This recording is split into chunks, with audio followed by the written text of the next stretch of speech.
Hey, salut tout le monde et bienvenue dans un nouveau point lecture.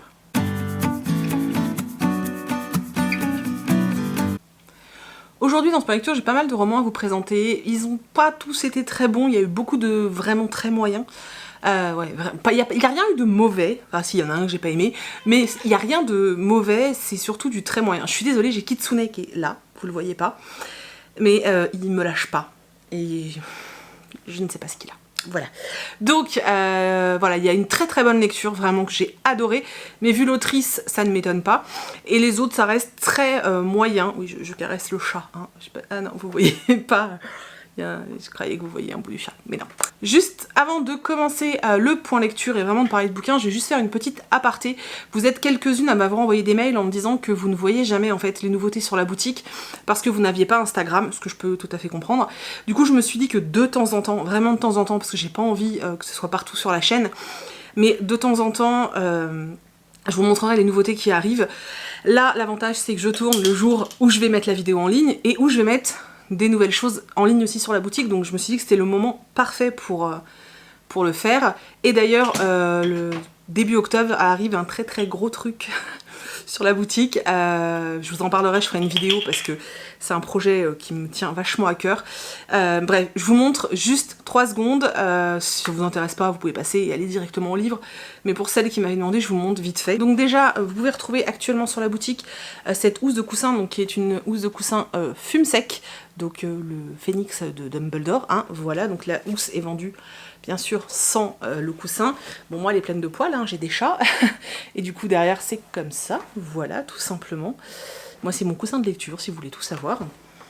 Il en reste quelques-unes, de cette housse de coussin, il en reste quelques-unes sur la boutique, et les nouveautés que je mets aujourd'hui sur la boutique, il y a quelques porte-chéquiers sur la boutique de disponibles, je sais pas si vous l'avez vu. C'est des porte-chéquiers, en fait des couvre-chéquiers Harry Potter, donc il y a les 3 maisons, il y a Poufsouffle, Gryffondor et Serre d'Aigle, et j'en ai fait des Star Wars qui sont glow in the dark, enfin qui se voient dans le noir, voilà, donc tout simplement, hop, et on met son chéquier à l'intérieur, voilà, donc ça je vais le mettre en ligne aujourd'hui. Je vais également mettre en ligne aujourd'hui ces petites trousses Animaux Fantastiques avec un derrière jaune qui sont non doublées, donc à petit prix forcément puisqu'elles sont, il y a moins de tissu. Voilà, donc vous voyez un peu la taille. Et je vais mettre ces trousses là qui sont un peu plus longues avec un arrière un peu dans les tons bleus, pareil non doublé.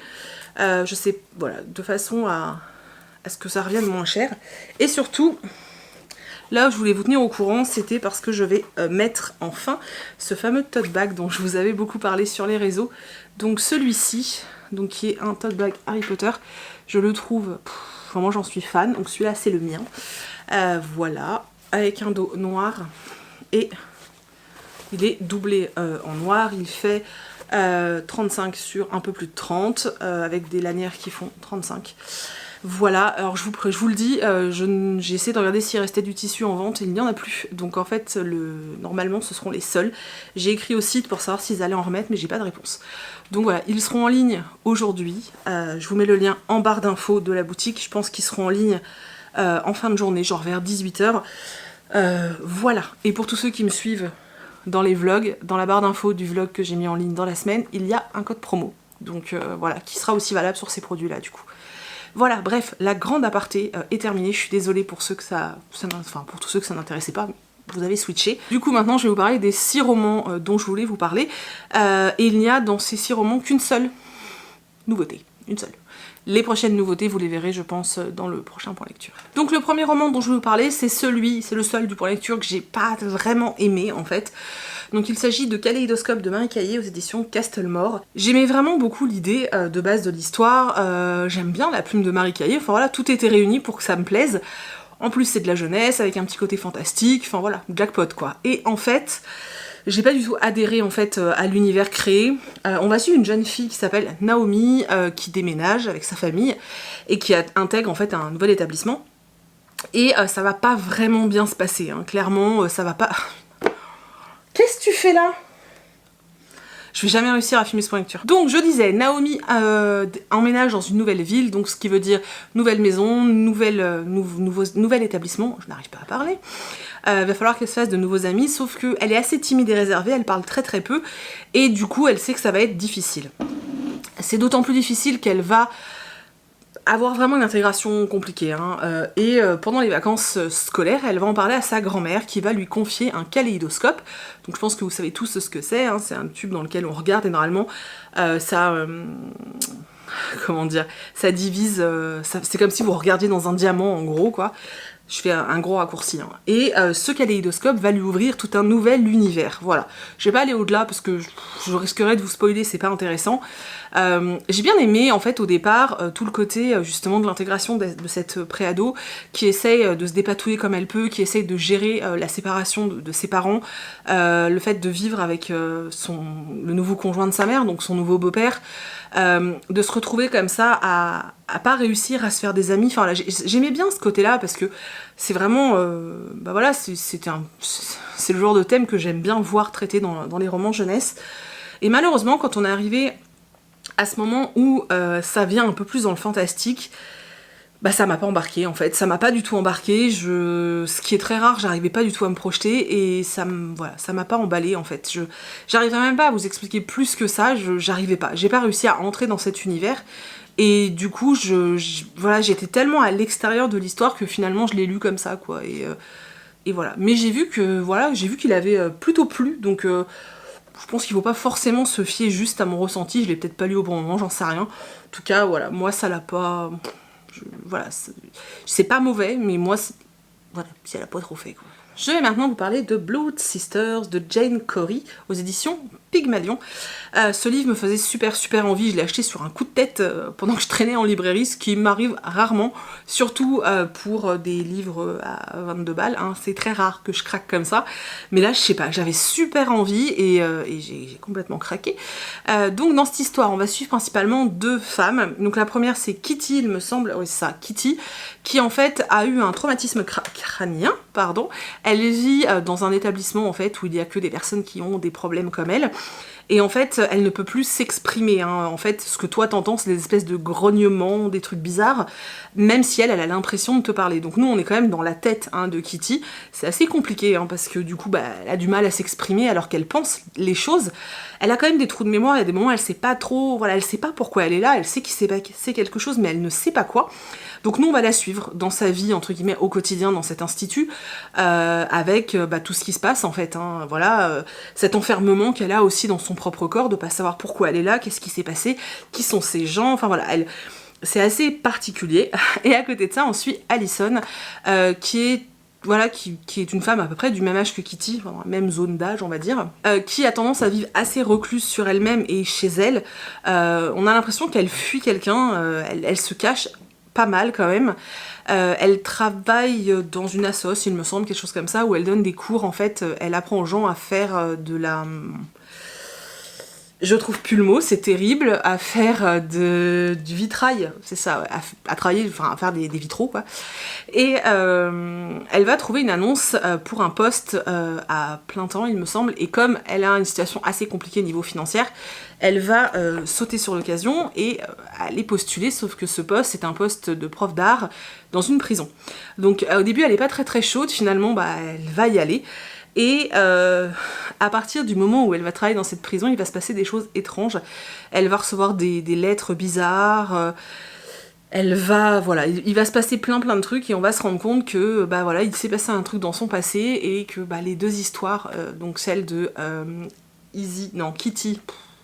Kitty et Allison sont liées. En fait, j'ai bien aimé ce roman, dans le sens où j'ai plutôt passé un bon moment, je l'ai lu assez rapidement. J'aimais pas trop les chapitres où j'étais dans la tête et dans le corps de Kitty, j'avoue que j'étais assez mal à l'aise. Et en fait, la fin... Alors déjà, vous attendez pas de l'action, hein, il y en a pas, dans tout le livre c'est assez plat, ça fait vraiment livre d'ambiance et tout. C'est gentillet, quoi, voilà, ça se lit bien... Tu passes un moment sympa, maintenant t'attends pas un truc de fou à la fin parce que on l'a pas, hein, clairement. Il se passe un truc à la fin, moi j'étais en mode « Oh, d'accord ».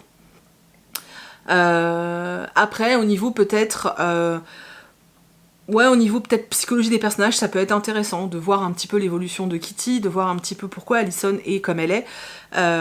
Tout ce côté en prison aussi est assez dingue. Il y a des trucs que j'ai trouvé tellement tirés par les cheveux, j'étais en mode, attendez, je veux bien que ce soit un roman, mais quand même, quoi. Enfin, il y a des trucs, je me dis, mais... Je sais pas, on n'est pas dans du fantastique en fait, donc c'était un peu bizarre, j'ai trouvé ça un peu chelou. Après ça se passe en Angleterre il me semble, donc je me dis bon, peut-être que les Anglais eux font ce genre de truc, je ne sais pas. Notamment je pense à une nuit où Allison en fait, on lui dit que en gros pour bien comprendre les prisonniers, elle doit passer une nuit en prison. Mais c'est une prison d'hommes en fait. Donc elle va dormir dans une cellule, enfin je veux dire à quel moment... on te fait dormir dans une cellule parce que t'enseignes l'art, quoi. Enfin, je veux dire, c'était super bizarre.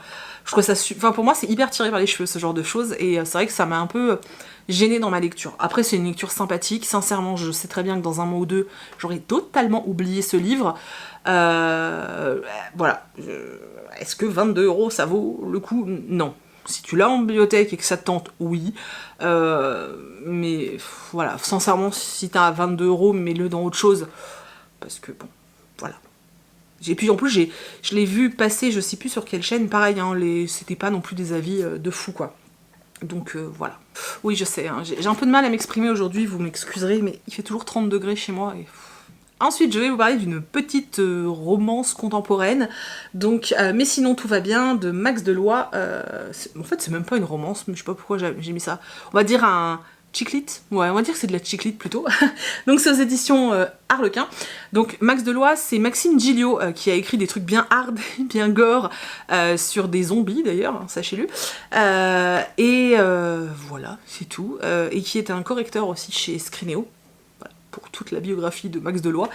Donc là, comme c'est pas vraiment son genre de prédilection, il y a un autre nom, donc je trouve ça assez rigolo. On va suivre un papa célibataire qui galère franchement. Franchement, le mec, il galère. Il a hérité d'une école de théâtre.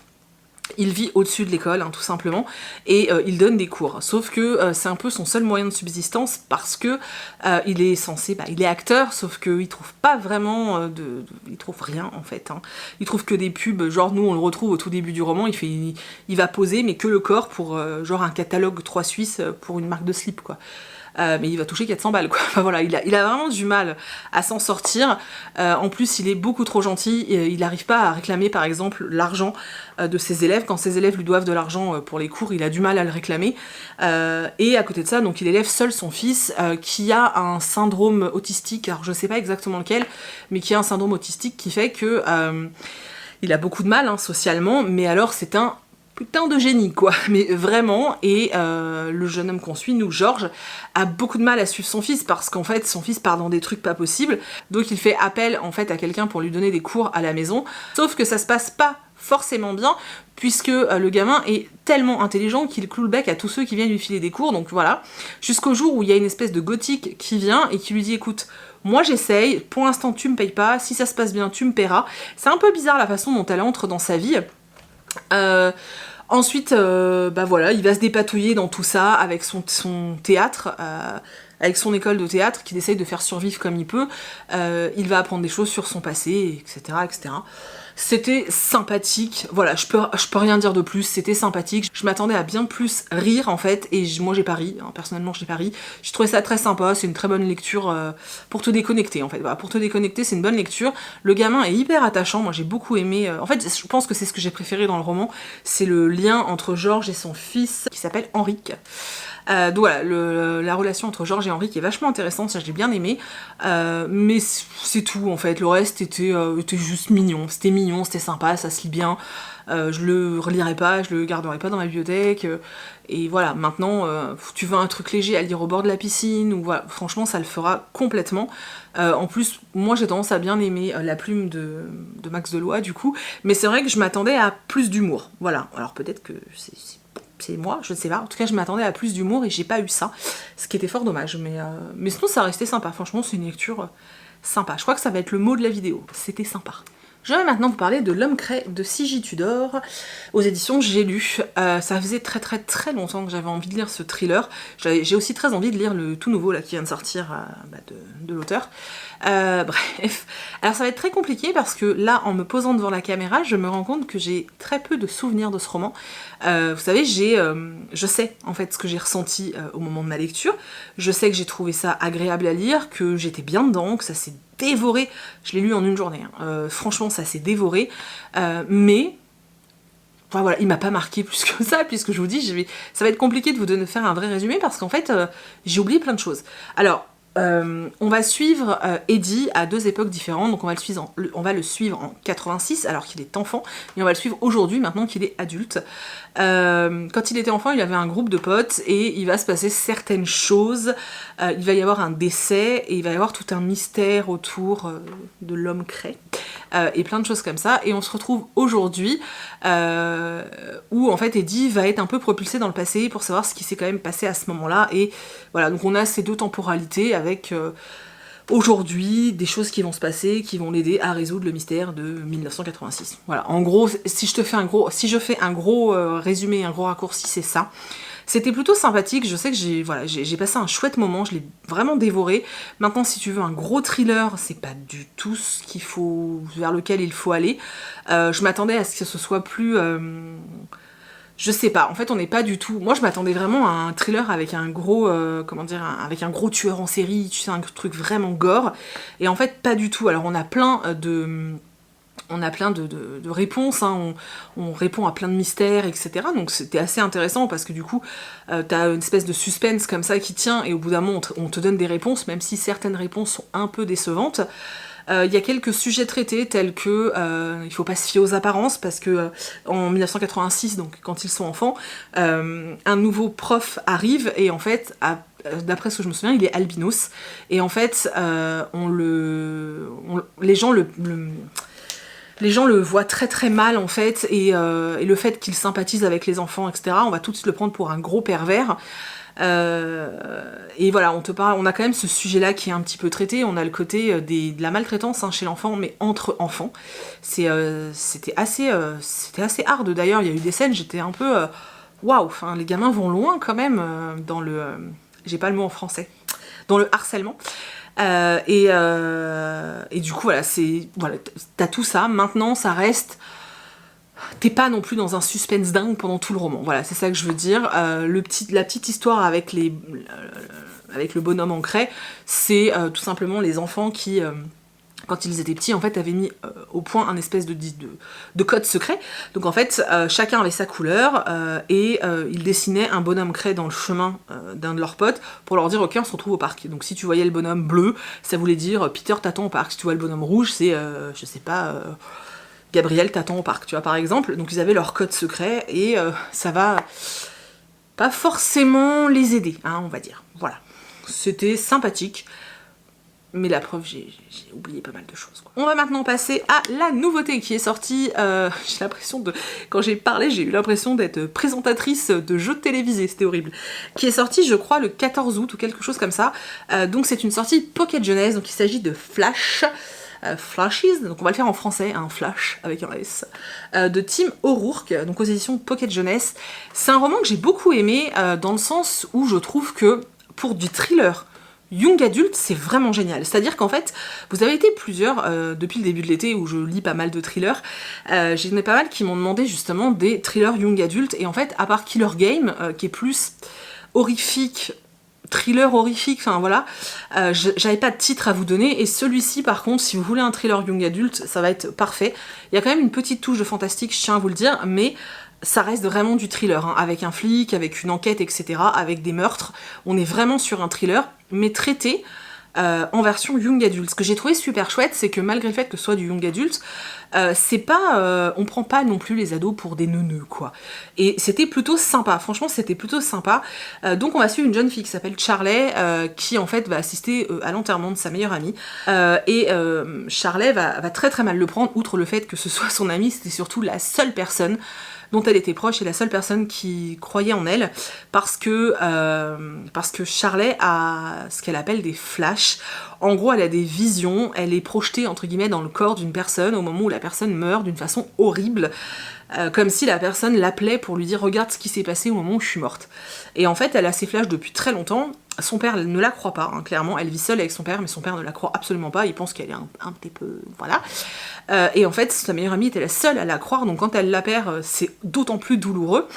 Il va y avoir un corps qui va être retrouvé, et il va s'avérer qu'en fait, Charley a eu des flashs de la mort de la jeune fille, et elle va rencontrer le flic qui s'occupe de l'enquête. Voilà, je vous laisse là-dessus, parce que bon, il est court, hein, donc ça serait vraiment tout vous spoiler. Mais sincèrement, c'est exactement le même schéma narratif qu'un thriller adulte, avec une enquête policière, avec un flic. Alors là, la nuance, c'est que le flic est très jeune, il a tout juste 22 ans, que la jeune fille là, qui va l'aider a 18 ans, donc bon, il y a un petit, tu vois, t'imagines bien ce qui se passe. Mais c'était vraiment cool. En fait, ça m'a fait penser à la série Medium. Alors moi, j'ai vu 3 épisodes, hein, donc quand je dis que ça m'a fait penser à ça, hein, avec Arquette, là, je sais plus, Patricia. Oh, je sais jamais laquelle c'est. Non, c'est pas Patricia. Bon, la Arquette blonde, quoi. Hein.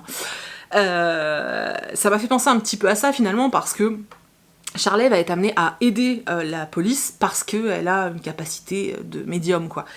Et c'était vraiment cool. Franchement, c'était vraiment cool. J'ai trouvé ça très bien foutu. C'est la première fois que je lis un vrai thriller ado, en fait, parce que là, on est vraiment dans du thriller, dans de l'enquête policière, et du coup, pour les ados qui ont envie de commencer, je trouve ça super, parce qu'on a vraiment des meurtres, il se passe vraiment des choses, quoi. Et il y a quand même cette enquête policière, et c'est vraiment bien fait. Sincèrement, je trouve ça vraiment top. Donc voilà, tous ceux qui voulaient un thriller young adulte, qui voulaient commencer dans le thriller, etc., vraiment, allez-y, voilà. Ou même ceux, je sais que vous êtes plusieurs à me dire que vous avez envie d'essayer, mais vous avez très peur du thriller. Bah, essayez, si vous aimez déjà à la base le young adulte, essayez peut-être celui-ci et peut-être que ça vous amènera vers autre chose et que ça vous donnera envie, parce que en tant qu'adulte, tu restes quand même parfois un petit peu sur ta faim, mais c'est normal, on n'est pas le public visé à la base, donc c'est normal. Et du coup, peut-être que ça vous amènera à avoir envie de lire des thrillers un peu plus élaborés, en fait, surtout. Voilà, en tout cas c'est une belle découverte, je suis très contente, alors c'est pas un énorme coup de cœur ni rien, mais c'est vraiment une très très belle découverte, et je suis vraiment contente de l'avoir lu, parce que maintenant je saurais quoi conseiller en thriller young adulte, donc voilà, Killer Game, et puis celui-là, vraiment c'est pas mal, donc voilà, n'hésitez pas, et si vous le lisez, et que, du coup vous découvrez le thriller, n'hésitez pas à me faire un retour, ça me fera super plaisir de savoir...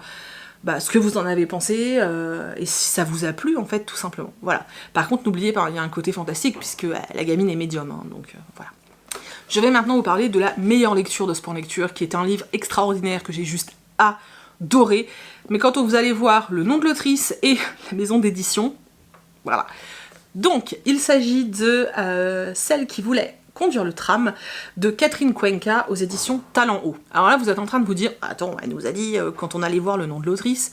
Il n'y a pas très longtemps, je vous ai parlé de L'Assassin des Marais aux éditions Scrinéo, qui est écrit également par Catherine Cuenca, et je vous avais dit que c'était génial, qu'elle écrivait superbement bien, et qu'en plus elle traitait super bien les sujets liés à l'histoire. Encore une preuve, puisque l'histoire qui est racontée dans ce roman, c'est une histoire liée à l'histoire avec un grand H. On est en plus chez Talent Haut, qui a une très très belle ligne éditoriale, soyons honnêtes, et puis on est dans la collection Les Héroïques, donc voilà, c'est que du plus, du plus, du plus. On est pendant la Première Guerre mondiale, et on va suivre une femme, en fait. Alors on va avoir son histoire, son passé, on va avoir plein de choses de flashbacks, mais surtout on va suivre une femme qui se retrouve à être restée dans le lieu où elle vit, en France, pendant que son mari a été envoyé au front, comme beaucoup d'hommes à l'époque, et qui du coup va se retrouver à obtenir un poste qu'elle n'aurait jamais pu avoir, parce que quand il y avait des hommes, c'était des postes destinés aux hommes, sauf que là, les gens ont besoin de main d'œuvre. Donc elle va se retrouver conductrice de tram, ce qui est vraiment exceptionnel, c'est-à-dire que remettez-vous dans le contexte de l'histoire, début du XXe siècle, les femmes n'avaient pas le droit de conduire, n'avaient même pas le droit de porter un pantalon, c'était interdit de porter un pantalon, tu pouvais aller en prison, c'est interdit, tu n'avais pas le droit, sinon tu étais lesbienne, et dans ce cas-là, tu étais arrêtée aussi, donc voilà. Elle n'avait pas le droit de vote, elle n'avait aucun droit en fait, à part celui de faire la popote et de faire des gamins, elle n'avait rien le droit de faire.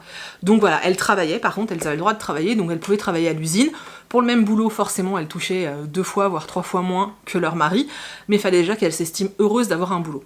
Quand Agnès, en fait, va voir qu'il est possible de devenir conductrice de tram, elle va sauter sur l'occasion, parce qu'en plus, c'est un revenu très très important par rapport à ce qu'elle gagne, et elle va se dire que ça va lui permettre de faire plein de choses, de restaurer sa maison, de faire plein de choses. et elle va en parler à son mari qui est au front, donc lui envoyer des lettres, il va être très fier d'elle, sauf que quand les hommes reviennent de la guerre, ils récupèrent tous leurs postes et les femmes sont chassées comme des malpropres.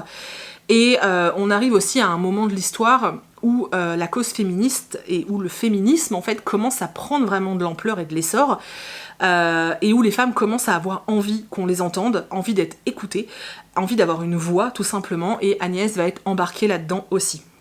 C'est un livre qui parle d'une période de l'histoire, qui parle de la femme à une période de l'histoire particulière, qui va en apprendre beaucoup aux plus jeunes qui ne connaissent pas toute cette partie, parce que voilà, moi, quand j'avais 15 ans, je ne savais pas qu'avant, les femmes n'avaient pas le droit de porter de pantalon, par exemple, puisque pour moi, c'était quelque chose qui est au-delà d'un droit. Pour moi, c'est normal, en fait, de porter un pantalon. Du coup, je m'étais jamais posé la question quand j'étais ado, et c'est vrai que après, quand tu y réfléchis, tu te dis, mais c'est incroyable, en fait. Voilà, ça remet plein de choses en question, et de voir le statut de la femme à l'époque et de voir la naissance de ces mouvements féministes, c'est génial. Elle parle du même mouvement que celui qui est présent dans l'Assassin des Marais. Du coup voilà, très sincèrement, si vous avez envie de lire des romans qui ont une petite note historique, donc très réaliste, qui ont aussi une grosse note et une grosse part de féminisme et de défense de la femme, tout en étant un roman, allez vers les romans de Catherine Cuenca, vous allez adorer. L'Assassin des Marais, c'était vraiment ça, vous avez une espèce d'enquête thriller qui était vraiment chouette, avec une ambiance et tout, qui était trop top, sous couvert en même temps de l'émancipation de la femme, c'était top, et là on est pareil dans ce truc de ces femmes qu'on était bien content de trouver en fait quand les hommes n'étaient pas présents, mais qu'on renvoie à la maison comme des malpropres parce que les hommes sont revenus, donc tu te tais et tu vas faire la popote. C'était génial, j'ai adoré, c'est très court. Franchement, voilà, il fait 147 pages, je vous le recommande, à 3000%. Si vous travaillez dans une médiathèque, etc., mais sérieusement, commandez-le, ce sera le meilleur achat du monde. C'est vraiment super, penchez-vous sur le catalogue Talent Haut, hein, vraiment. Pour moi, c'est gage de qualité. Voilà, vous avez certaines maisons d'édition, vous savez que quand vous y allez, c'est gage de qualité. J'avais acheté ce livre à Livre Paris, donc il y a 1 an et demi, je crois, et je le laissais dormir dans ma bibliothèque, j'attendais, et je sais pas pourquoi j'ai attendu, parce que voilà, il m'en reste un autre à lire de chez Talent Haut, puis je vais pouvoir m'en acheter d'autres, voilà. La fille est contente, hein. Mais vraiment, allez-y, allez-y. Je vous recommande sincèrement d'aller vers ce roman, il est génial, et j'aime vraiment ce que fait l'autrice, donc moi je sais que personnellement je vais aller continuer à dévorer tous ces romans, parce que, voilà, mais vraiment, d'ailleurs il faut que je fasse une photo pour le compte Insta, pour tous ceux qui me suivent que sur Insta. Vous en foutez, mais je vous le dis quand même. Voilà, ça c'est the best de la vidéo. Voilà. Donc voilà, c'en est toute cette vidéo, j'espère qu'elle vous a plu, que vous avez fait des découvertes, que je vous ai donné envie de lire certains de ces romans, découvrir certaines choses, de vous intéresser peut-être à la cause de la femme dans l'histoire, c'est hyper, franchement c'est passionnant. C'est passionnant. Si vous voulez que je fasse une petite... Ah oui, mais j'ai envie de faire plein de vidéos à thème en ce moment. Je pense que je vais la préparer, une petite vidéo à thème sur des romans ados, en tout cas à destination des ados, qui traitent de ce sujet-là, qui traitent du sujet de la femme dans l'histoire, parce que je trouve ça passionnant. Je vous ferai une vidéo là-dessus, parce que voilà, j'ai trop envie. Oui, vous voyez que j'ai envie de faire plein de vidéos à thème, j'espère que ça vous plaît, parce que là, ça bouillonne dans ma tête en ce moment. Voilà, c'est la rentrée qui fait cet effet. Bref, je me suis perdue du coup. J'espère que du coup vous avez fait des découvertes, que vous avez envie de lire certains de ces romans. S'il y en a certains que vous avez lus et que voilà, vous avez envie d'échanger, n'hésitez pas à le faire dans les commentaires, ça me fera super plaisir. Dans tous les cas, j'espère que je vous ai donné envie de dévorer des bouquins, puisque c'est vraiment, voilà, c'est ça qui est génial dans la vie, hein. Et voilà, je vous remercie du fond du cœur, comme d'habitude, d'avoir regardé cette vidéo jusqu'au bout. Je vous remercie aussi tous vraiment très fort de prendre les 20 petites secondes pour regarder les vidéos Utip, parce que grâce à vous, ça y est, on a atteint le fameux palier, donc je vais pouvoir commander mes lampes. Je suis super contente. Je ferai un espèce de mini vlog au moment où je les commande, où je les reçois et tout. Je trouve que c'est rigolo, puis c'est une façon de vous remercier aussi. Donc vraiment merci. Le prochain achat avec Utip, ce sera une carte mémoire, parce que la mienne a vraiment du mal, je vous assure. Des fois j'ai un peu peur qu'elle me lâche. Donc voilà, je trouve ça assez cool de vous montrer en plus où ça arrive après. Donc comme d'hab, le lien Utip est dans la barre d'infos, mais en tout cas je vous remercie du fond du cœur, parce que vraiment, bah voilà, la lampe, une fois que je l'aurai, ce sera vraiment intégralement grâce à vous, et Et je trouve ça génial que vous participiez de cette façon, puisque voilà, c'est top. Et de toute façon, merci de façon générale pour tout le soutien que vous apportez à la chaîne, ou même à moi, ou à ma boutique, à tout. Voilà, je vous remercie du fond du cœur. Je vous mets tout dans la barre d'infos, le lien de la boutique pour les tote bags et compagnie, le lien de Utip, le lien des livres, non, le titre des livres au moins, sous les liens, je suis pas sûre d'avoir le temps de m'en occuper. Voilà, c'est tout. Et moi, je vous retrouve avec grand plaisir dans les commentaires. Et voilà, je vous fais plein d'énormes bisous, on se retrouve très bientôt dans une prochaine vidéo, et voilà, bye! Je suis très bavarde, je sais, mais j'ai très chaud.